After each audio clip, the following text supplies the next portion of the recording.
Общий объем доходов и расходов Фонда обязательного медстрахования составил 71 миллион рублей. Но на что пойдут эти деньги, какие программы профинансируют, расскажет подробнее председатель Фонда обязательного медстрахования Валентина Жиба. Итак, наверное, правильнее будет начать с итогов 2023 года. С какими данными, может быть, уже успели подсчитать, прийти к каким-то выводам? Вот каким был 2023 год для вашего ведомства? Для нашего фонда 2023 год был, конечно, положительный, потому что исполнение бюджета было на 106%.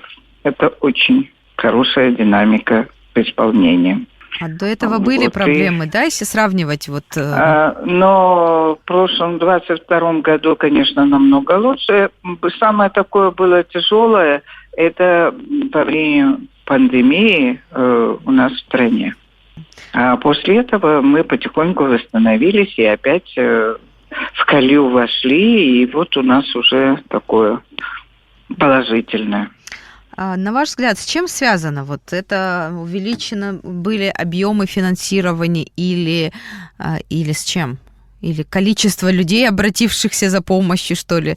Как можно объяснить? Нет, это не то, что количество людей, которые обратились за помощью. У нас к нам за помощью не обращаются. У нас программы, которые финансируют медучреждения, да. Такие программы. Угу. Да, медучреждения, куда мы по заявкам направляем лекарственные препараты и материалы медицинского назначения. То есть, когда я говорю, что материалы медицинского назначения, это говорит о программе в родовспоможении, потому что там больше идет материала медицинского назначения, так как халаты, белье и так далее, и так далее. А вот в онкологии это чисто такое химиопрепараты. А в этом году, если говорить о бюджете, он, если сравнивать с прошлым бюджетом, он будет увеличен или в пределах прошлогодних показателей? Он увеличен, потому что на 2024 год составляет 71 миллион 425 тысяч. Это уже говорит где-то на 8-10 миллионов больше. Но могу раскрыть скобки, почему это увеличение идет. Это не за счет того, что, скажем, организации больше открылась, или потому что у нас в бюджете ничего не перечисляется. Это идет то, что был принят постановление, что ставки меньше 10 тысяч человек, работающий не должен получать. И поэтому уже исходя из заработной платы, у нас идет отчисление от фонда заработной платы, и поэтому заработная плата, когда увеличивается, и у нас тоже доходы наши, отчисления, то есть тоже увеличиваются. Какие возможности благодаря этому появляются у фонда? И в процентном соотношении насколько увеличится бюджет? В процентном, я вам говорю, где-то на 10 миллионов. Это где-то на 10% увеличивается. Конечно, это хороший показатель для нашей программы пока, потому что мы программы не увеличили. Мы программы оставили те же по обеспечению химиопрепаратов и обеспечению лекарственными препаратами и медицинского назначения по родовспоможению. То есть и обследование беременных женщин. То есть мы на том уровне финансируем те программы. То есть у нас просто расходы на медикаменты, на закуп медикаментов увеличился. Но стоимость препаратов выросла за год и вообще за последнее время. Поэтому это позволяет как-то компенсировать или... Да.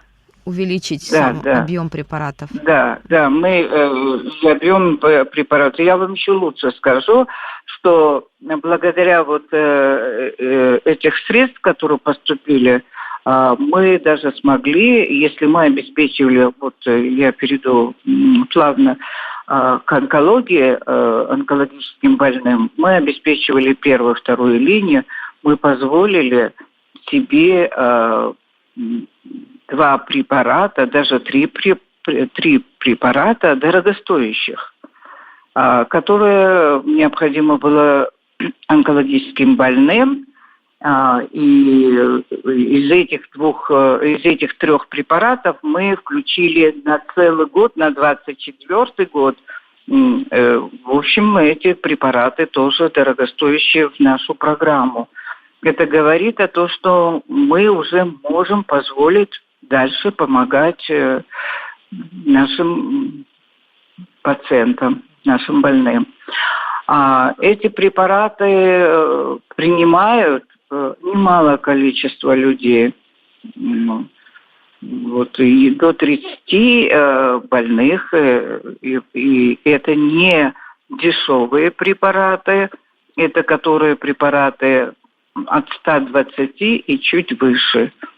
Это ежемесячно, которое принимает наш пациент. Это уже говорит, понимаете, о том, что у нас и расходы будут увеличиваться, но мы это можем позволить, потому что у нас доходная часть, она увеличилась.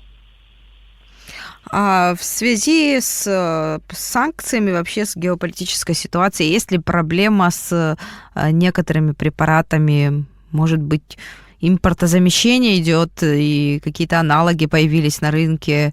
Как вообще решаете, если есть эта проблема?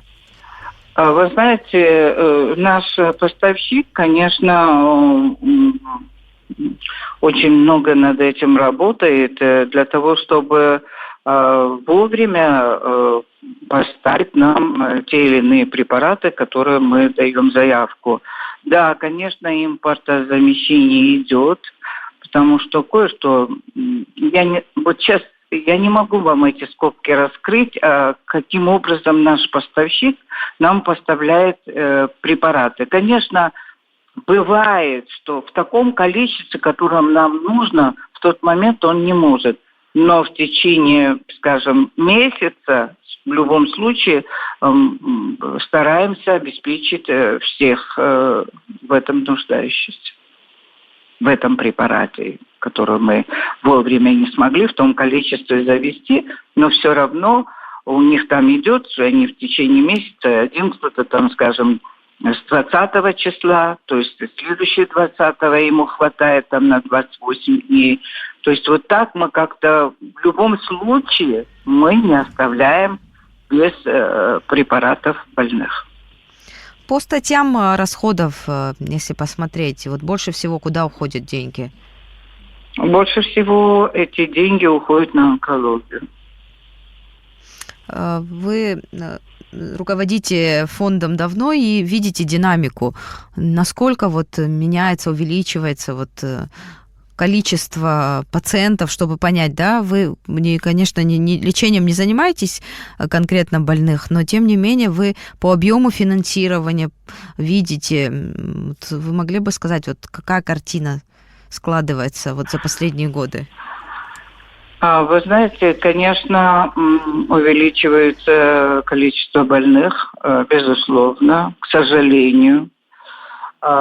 Но при этом хочу сказать, что выживаемость тоже увеличивается. Просто когда пациенты обращаются уже на 4-й стадии, это очень сложно. Врачи делают все возможное, все возможные химиопрепаратами их поддерживают. Ну, если поддерживать, скажем, от 5 месяцев до года, это уже, я считаю, что успех, потому что 4-я стадия – это очень такая сложная. Но и бывает порою, что из 4-й стадии пациент переходит на 3-ю. То есть эта химия-препарат благотворно подействовала на его опухоль, и она уменьшается, то есть он уже как идет к улучшению. Сказать, что излечить полностью от этого недуга, это может только если первая, вторая стадия. Но не так давно начали использовать таргетные, да, препараты для лечения онкобольных. Да. Дорогостоящие. Дорогостоящие мы раньше, лет 5 тому назад, даже мы чуть больше, может быть, но у нас невозможно было обеспечивать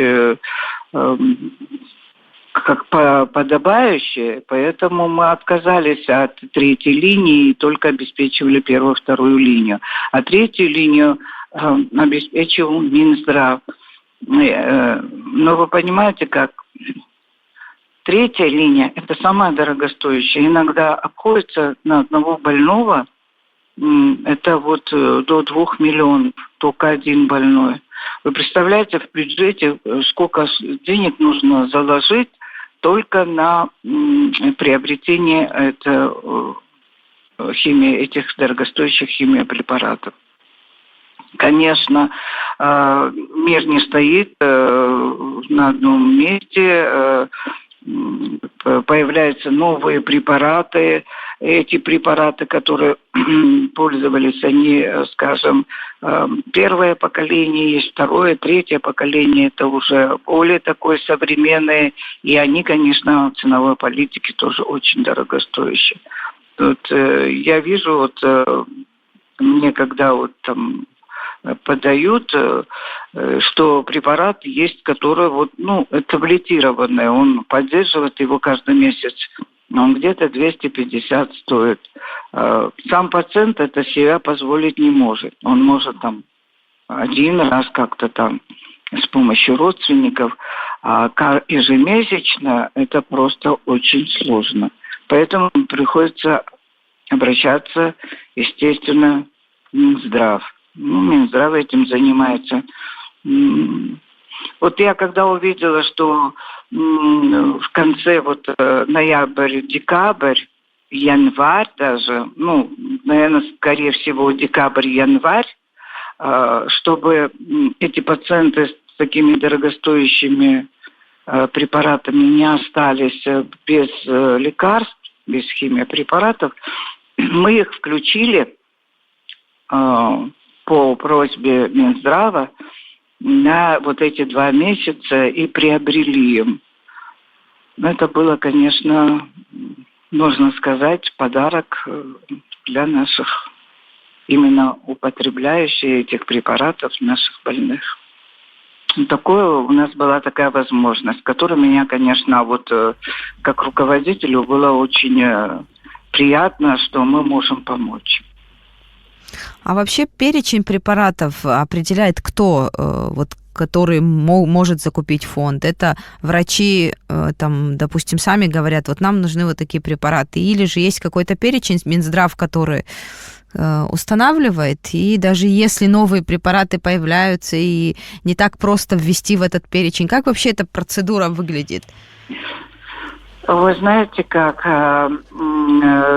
Изначально, когда мы эту программу разработали, естественно, мы привлекли ведущих специалистов онкологов. Естественно, с нами совместно министр здравоохранения присутствовал. И сами понимаете, в онкологии есть схема.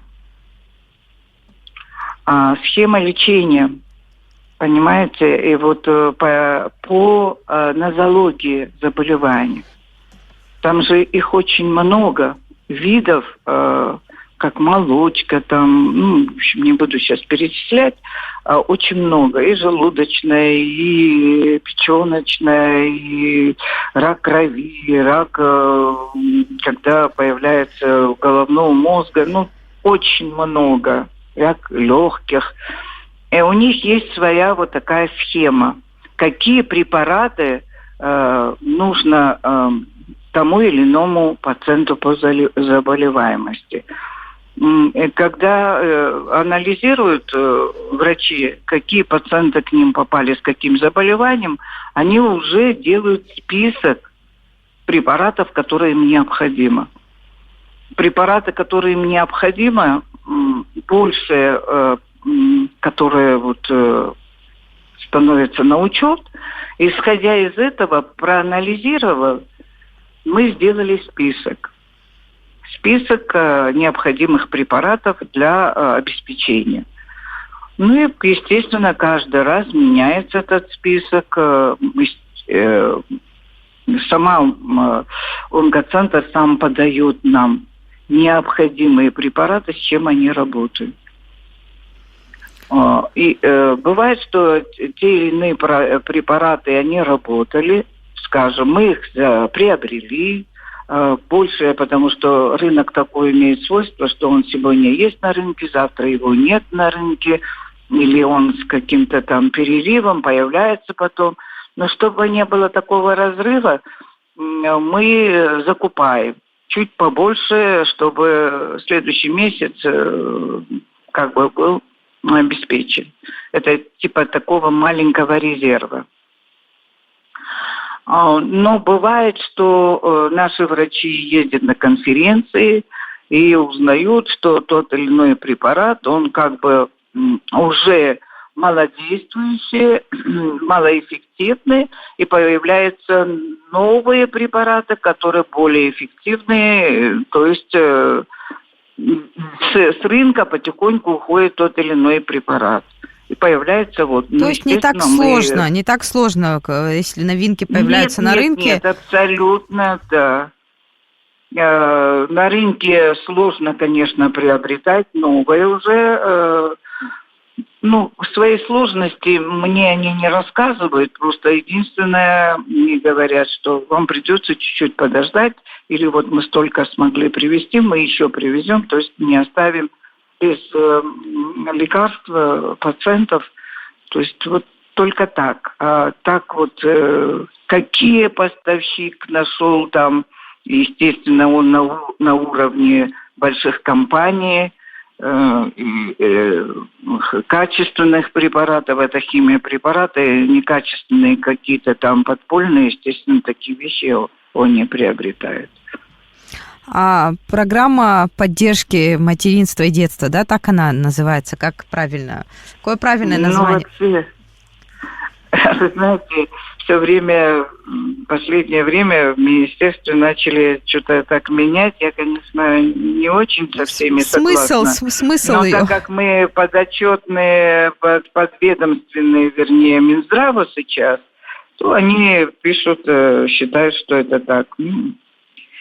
Я спорю, но потом уже перестаю, потому что мне главное не как называется программа, мне главное ее внутреннее содержание и как мы исполняем ту или иную программу качественно. Мне это самое главное уже цель. Неважно, действительно, как бы она ни называлась, главное назначение и содержание этой программы. По этой программе, если подробно говорить, какое финансирование запланировано, на что в 2024 году? Вы имеете в виду по родовспоможению? Да. Которую я назвала поддержкой материнства и детства. Но он у меня вообще по бюджету, который принят, он называется «Обеспечение лекарственными средствами медицинского изделия беременных, рожениц и родильниц в условиях пребывания в стационаре государственных медицинских учреждениях». Потому что у нас родильное отделение по республике, там, где есть центральные районные больницы. По районам? То есть мы обеспечиваем, по всей республике Абхазия. 11 миллионов 530. Что туда входит? Это, естественно, медикаменты, материалы медицинского назначения, но это медицинского назначения имеется в виду Это такие, как вата, марля, халаты, колпачки, в общем-то, белье. Это все одноразовое должно быть. В связи с тем, что очень много появляется инфекционных заболеваний, для того, чтобы не было вот этого, уменьшить риск заболеваемости, мы уже несколько лет обеспечиваем их одноразово. И входит в эту программу тоже еще хозяйственные расходы. Что значит частичные, я их так называю, потому что туда должны входить всякие дизрастворы, которые обрабатывают, скажем, там инструментарий, вообще дизрастворы, такие вещи, по мелочам, по хозяйственной. Это не такие большие деньги, но оно, конечно, помогает. И необходимые вещи, да? Без которых это необходимые, да. Тяжело представить. Их, понимаете, они не бегают, не ищут, не знают, что у них там фиксированное, скажем, у меня Сухумский роддом получает ежемесячно 20 тысяч, да, на хозяйственные расходы. Они уже знают, сколько им там, какие порошки, какие дизрастворы, что им надо приобрести на эту сумму. Это не такая большая сумма, но они на эту сумму приобретают то, что им необходимо.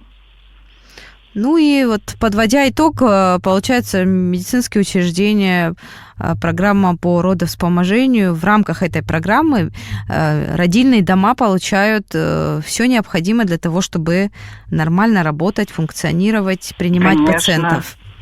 Да.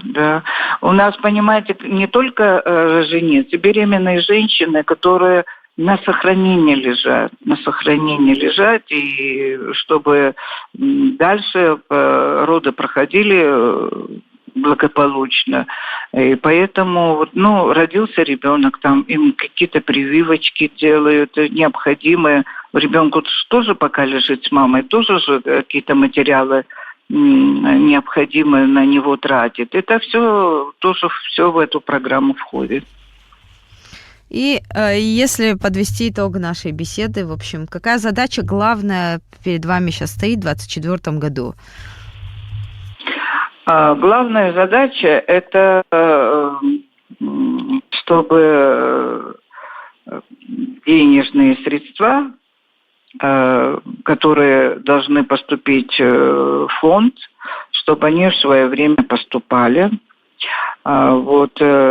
Следить за тем, кто у нас в задолженности, чтобы они погашали вовремя.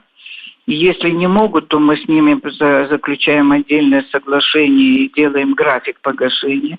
Если они не выполняют это соглашение, нам уже приходится, потому что мы не имеем никаких рычагов воздействия, чтобы выставить на инкассу, мы уже этих злостных должников списком отправляем в налоговую, в республиканскую, для того, чтобы налоговая уже выставила их на инкассу. Цель и задачи – аккумулирование денежных средств в бюджета фонда для того, чтобы мы работали, могли в свое время финансировать наши программы. А много должников и какой объем вообще денег должны фонду? Прилично должников. Например, сейчас не буду называть их отдельно, их там немало, и они все прекрасно себя знают, и очень многие с этих организаций, руководители, когда заболевает кто-то из своих близких или сотрудников, они обязательно, вы помогите, пожалуйста, обеспечение лекарством. Но для того, чтобы мы оказали помощь, нам нужны средства, правда же, и поэтому взаимно должно быть. Вы должны в свое время отчислять нам деньги, а мы в свое время должны обеспечивать. Спасибо за информацию, за беседу. Это была председатель фонда обязательного медицинского страхования Валентина Жиба. Она рассказала о том, как будет расходоваться бюджет фонда в новом году. С вами был «Посредник».